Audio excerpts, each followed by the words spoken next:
Europe 1. Le journal de 6h30 présenté par Fanny Marceau. Bonjour Fanny. Bonjour Lionel, bonjour à tous. Attendre encore et encore, insoutenable. Depuis 2 jours, le mari d'Anne B, la dernière victime recherchée dans les décombres de la rue Saint-Jacques à Paris, ne trouve plus le sommeil. Son épouse, 57 ans, est professeure de couture à la Paris American Academy, qui a explosé mercredi. Une catastrophe qui a blessé une 50aine de personnes, dont 6 sont entre la vie et la mort. La question qu'on se pose tous ce matin, que s'est-il passé ? David Montagnier, une enquête a été ouverte pour blessures involontaires par violation manifestement délibérée d'une obligation de prudence ou de sécurité.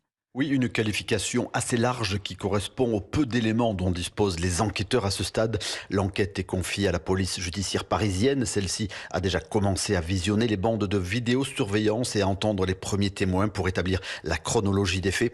Plusieurs riverains ont indiqué avoir senti une forte odeur de gaz avant la déflagration. L'hypothèse d'une fuite est pour l'instant privilégiée, mais ce n'est pas la seule piste, selon la procureure de Paris.